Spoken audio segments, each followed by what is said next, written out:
Halo, kembali lagi dengan saya Bapak Ibu Alif. Kali ini saya akan menjelaskan materi terkait dengan cara implementasi SWOT.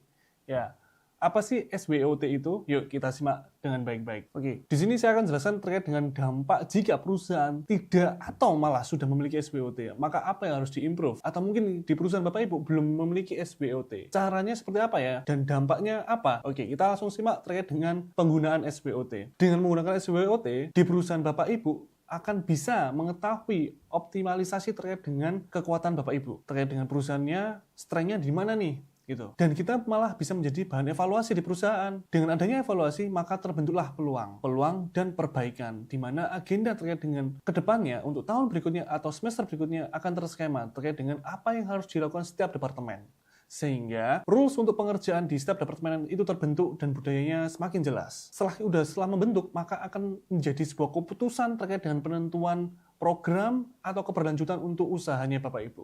Jadi, dengan SWOT, garis besarnya adalah bisa meruntutkan terkait dengan perilaku departemen SDM kita dan visi kita. Sehingga itu bisa menjadi komponen yang kompleks dan bisa tersusun dengan terpotong-potong lebih kecil lagi dan bisa dilakukan dengan baik, seperti itu. Jika perusahaan ini belum menggunakan SWOT atau merasa masih belum penting dengan adanya SWOT, maka perusahaan tersebut biasanya kurang akan tentang pemahaman kompetitif terkait dengan perusahaan maupun departemennya, serta sulit untuk mengambil keputusan dalam penentuan strategi, misalnya keuangan, uangnya sekian, anggaplah lagi minus nih, arus kasnya nggak baik, maka harus dilakukannya apa? Biasanya kan kita langsung ambil utang bank atau peminjaman atau mungkin kenaikan omset. Sebenarnya itu tujuan akhirnya, tapi caranya bisa menggunakan media SWOT atau agenda perbaikan yang harus dilakukan. Terkadang perusahaan dengan tanpa SWOT lupa akan adanya manfaat atau peluang ketika adanya tren baru atau terkait dengan ekonomi politik terbaru serta kegiatan-kegiatan eksternal kompetitor lain yang dilakukan, sehingga keterbelakangan di perusahaan. Maka kita nggak tahu, update bidang yang sama itu perlu lihat era di luar juga, seperti politik, ekonomi, maupun tren-tren yang lain. Sehingga dengan menimbulkan ketidaktahuan, maka resiko bisa terjadi yang cukup lumayan besar. Sehingga resiko tadi menghadirkan namanya tidak ada strategi. Hanya bekerja mencari pemasukan hanya itu aja, alias perusahaan itu akan stuck. Gitu. Oke, mungkin itu terkait dengan dampak penggunaan SWOT maupun tidak menggunakan SWOT. Bagaimana cara mengimplementasikan SWOT? Oke, cara implementasinya cukup rumit tapi sederhana untuk dilakukan. Gitu. Pertama yang dilakukan adalah pengumpulan data terlebih dahulu Bapak Ibu. Pengumpulan data ini adalah data yang ada di perusahaan. Wah, besar apa ya itu Pak? Oke, kita potong kecil-kecil.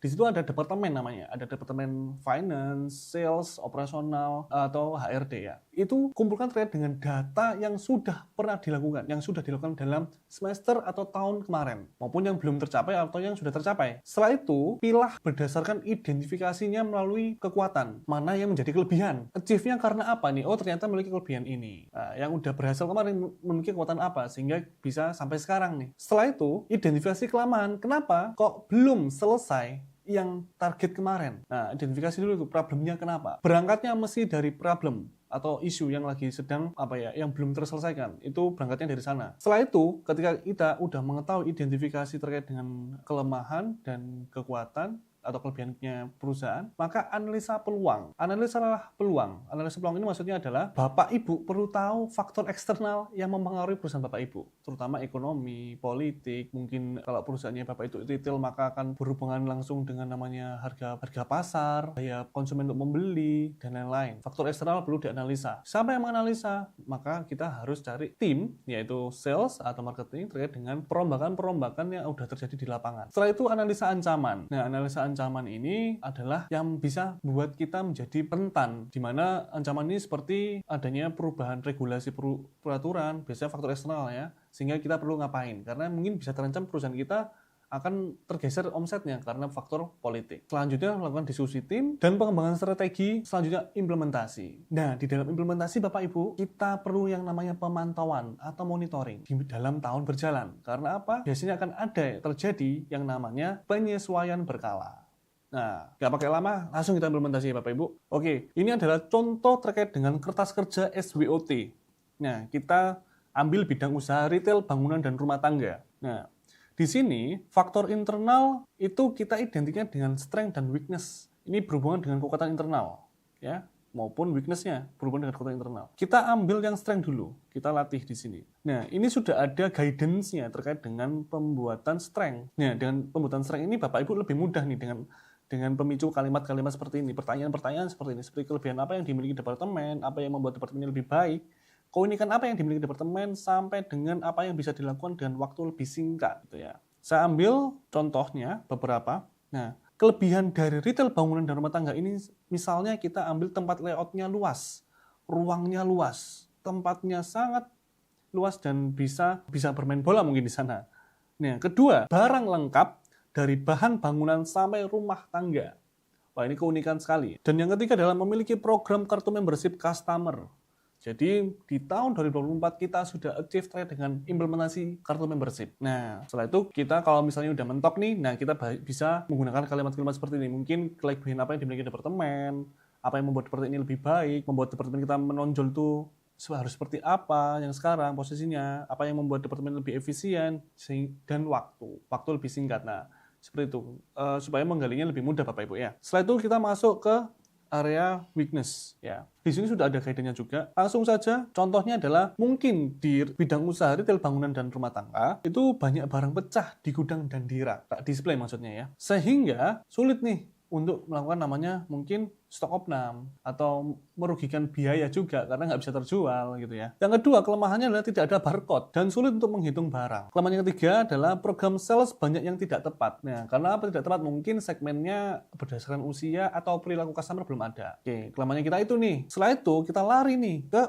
bagian opportunity atau peluang ya. Dengan opportunity, faktor eksternal faktor eksternal, opportunity dan threat ya yang berkaitan dengan tren lingkungan, budaya, ideologi, sosial politik, perekonomian, perkembangan teknologi, sumber permodalan, peraturan pemerintah, dan lain sebagainya. Oke, opportunity ini faktor eksternal. Kita langsung masuk ke contohnya. Pertama adalah di bidang usaha retail, bangunan, dan rumah tangga, mungkin terkait dengan kebijakan regulasi yang mungkin ya, di mana kebijakan properti akan diubah menjadi tenor KPR-nya 25 tahun sampai 30 tahun. Nah, itu bisa menjadi peluang dengan regulasi peraturan seperti itu. Mungkin bisa meningkatkan omset kita karena daya beli properti semakin tinggi. Selanjutnya, 2, pembangunan di IKN sudah mulai banyak, sudah mulai rame. Di Kalimantan, di mana pembangunan serentak lagi rame-ramenya giat membangun.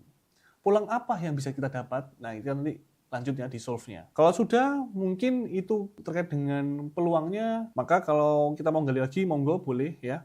Mungkin dengan pertanyaan-pertanyaan yang sudah kita bantu di sini, yaitu kesempatan apa yang sudah diambil, perkembangan tren apa yang sejalan dengan departemen, teknologi baru apa yang bisa digunakan ya, misalnya AI dan lain-lain ya. Lanjut ke threat. Nah, threat ini ada apa saja yang harus dilakukan oleh pesaing nih? Ya, ini faktor eksternal. Ini ada pertanyaan-pertanyaan yang bisa membantu. Kita langsung masuk ke contoh. Pertama adalah kompetitor sudah menggunakan pick up and delivery, sudah bisa membangun yang namanya jemput bola atau ambil bola itu ya dengan pick up and delivery. Kedua, kompetitor ada buka cabang nih di beberapa pulau Indonesia sehingga pengiriman berkurang. Nah, dengan adanya faktor pengiriman kita berkurang karena servis yang mungkin leveling, servis yang belum terbuat, sehingga kita tertinggal nih terkait dengan update tren yang baru terkait dengan pick up and delivery gitu. Nah, sekarang gimana solve-nya gitu ya? Oke, plan to solve-nya kita ada 4. Di mana ada S sama O, W sama T, S sama T, sama W sama O. Nah, kita jelaskan terkait pertama dengan S sama O. Plan to solve S sama O. Di sini use the strength to take advantage of the opportunities. Di mana kita harus menggunakan kekuatan untuk meraih kesempatan peluang untuk lebih baik lagi ya. Nah, dengan cara lihat posisi strength-nya nih. Dengan strength kita bisa apa nih dengan peluang? Atau dengan peluang kita bisa memiliki kekuatan tambahan di mana lagi nih? Oke. Tempat layout luas, barang lengkap dari bahan bangun sampai rumah tangga, dan lain-lain.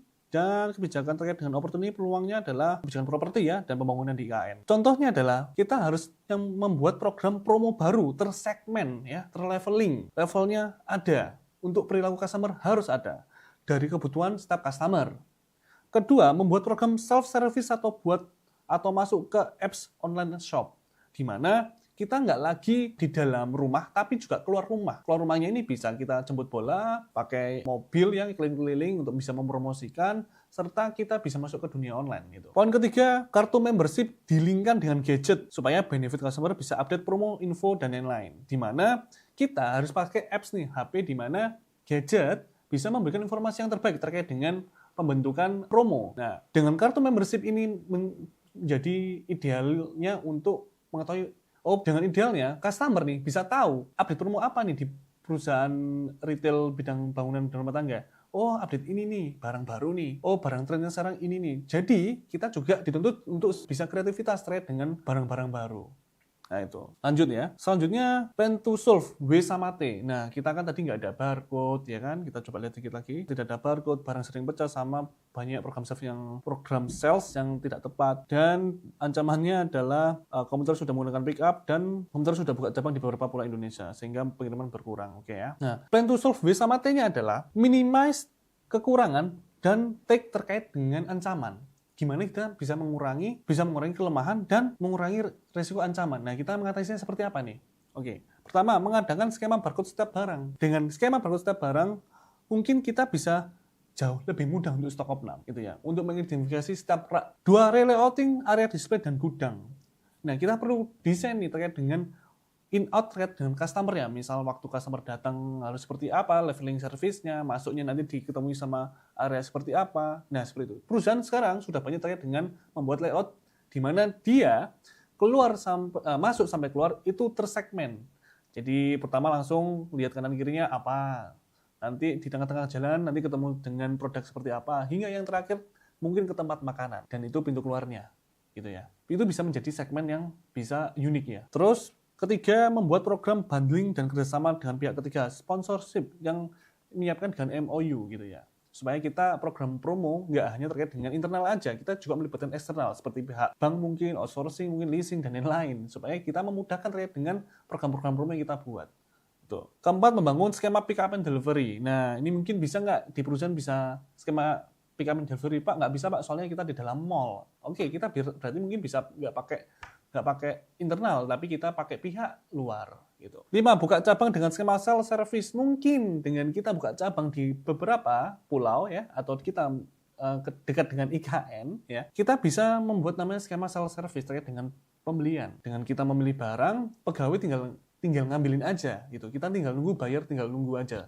Mungkin nanti dengan menunggu nanti bisa disempitkan dengan namanya pengambilan mandiri dengan tiket dan lain-lain. Itu bisa dirancang Bapak Ibu. Keenam, mencari supplier baru dari segi brand atau dalam satu grup brand. Supaya apa? Ketika kita ada kompetitor, mencari supplier baru dan dari segi brand atau dalam satu grup brand yang sama ya. Gimana mencari supplier baru supaya kita bisa tahu produk supplier apa aja yang bisa terjual di perusahaannya kita. Jadi kita bisa memanfaatkan satu supplier, nggak hanya supplier cat. Nah, misalnya supplier cat ini bisa ada namanya kuas, jual kuas juga dia, atau jual semacam kayak aksesoris. Nah, itu bisa menjadi paket promo kita negosiasi dengan supplier baru. Sekalian gitu ya. Tapi kita juga punya performa supplier seperti itu. Lanjut, S sama T. Nah, kita punya kekuatan yang namanya layout luas, barang lengkap, memiliki kartu program membership. T-nya adalah komputer sudah menggunakan pick up delivery. 2, komputer sudah buka cabang di beberapa pulau Indonesia hingga pengiriman berkurang ya. Oke. Plan to solve-nya adalah use the strength to avoid the threats. Untuk gunakan kekuatan untuk mengurangi ancaman ya, bisa menghandle ancaman lah. Nah, pertama, membuka split bidang usaha bangunan sendiri dan rumah tangga sendiri. Mungkin kita bangunan dan rumah tangga satu toko nih. Nah, kita bisa split grup. Kita membuat split grup terkait dengan bangunan sendiri, rumah tangga sendiri. Kita buat cabang 2. Kita spesialisasikan supaya segmentasi terkait dengan penentuan perilaku customer jauh lebih mudah. Dan layoutnya gampang. Ketika orang masuk, ketemunya apa supaya tersegmen dengan jelas ketika customer masuk ke toko Bapak Ibu. Nah, itu bisa membantu misalnya ya. Terus membangun skema aplikasi pick up and delivery. Mungkin nggak kita pakai namanya pick up and delivery, tapi kita pakai apps atau jemput bola pakai pihak ketiga. Sama seperti yang tadi, cuma bedanya kita adalah mengutamakan yang membership. Mungkin dengan membership bisa menjalin namanya download aplikasi dulu. Itu termasuk salah satu strategi ya, dengan download aplikasi termasuk strategi untuk membership. Poin ketiga, melakukan media training pelatihan di setiap leveling jabatan. Supaya apa? Mungkin ketika kita udah ancaman terkait dengan banyaknya kompetitor, SDM kita perlu adanya pertumbuhan terkait dengan skill, soft skill maupun hard skill. Nah, itu. Lanjut. Plan to solve-nya W sama O. W-nya adalah banyak barang pecah, tidak barcode, program banyak yang kurang tepat. Peluangnya, kebijakan properti, sekian-sekian menggunakan dan belum banyak. Oke. Plan to solve-nya adalah stok opnam menggunakan alat digital tools atau PDT yang bisa memudahkan. Kedua, barcode per barang dengan mengadakan batch number. supaya selisih stoknya bisa tahu ke-scan barcode apa tidak nih. Atau yang ketiga yaitu membuat program kebiar pembelian 50 unit dengan memberikan kopi PPJB jika KPR atau bukti beli rumah bahwa barusan beli rumah, sehingga urusan internalnya nanti kontrolnya adalah kita perlu sounding ke pihak bank atau pihak ketiga untuk memastikan bahwa pelanggan ini benar bahwa dia termasuk area orang beli baru rumah. Nah, itu menjadi segmen kita kasih program promo karena dia baru beli rumah, otomatis bisa kita supply terkait dengan kebutuhan pembangunan rumahnya, misalnya kayak aksesorisnya, dindingnya dan lain-lain supaya bisa membangun gitu ya. Jadi itu terkait dengan pemanfaatan kelemahan dan peluang gitu Bapak Ibu. Oke, kalau kita sudah memilah nih ya S sama O-nya, WT sampai dengan W sampai O. Nah, ini yang hitam ini ya. Kita mapping ke goals to do. Nah, di sini kita mapping ini, kita copy di sini, kita buat goals-nya di posisi ini. Ya. Nah, untuk mencapai program tadi maka kita harus ngapain? Punya goals sama to-do list. Misalnya, mengadakan skema barcode setiap barang, W sama T, maka goals-nya sama to-do list-nya apa? Membeli alat barcode dulu mungkin. Baru melakukan sampling stok opnam dengan barcode. Atau yang plan to solve S sama T, membuka split bidang usaha bangunan sendiri atau peralatan rumah tangga sendiri. Bidang usahanya dibuat brand yang berbeda itu ya. Maka harus menentukan lokasi dan tempat. 2, membuat anggaran dan budgeting untuk pembangunan cabang baru. Nah, itu terkait dengan yang harus dilakukan supaya tersegmen ketika kita buat SWOT-nya Bapak Ibu. Oke, itu tadi cara implementasi SWOT. Sekian video dari saya. Semoga bermanfaat dan bisa mengimplementasikannya. Jika bingung, bisa tanya. Sekian terkait dengan materi implementasi SWOT. Sampai jumpa di video berikutnya. Dan sukses selalu dan semoga bermanfaat untuk Bapak Ibu semuanya. Bye-bye.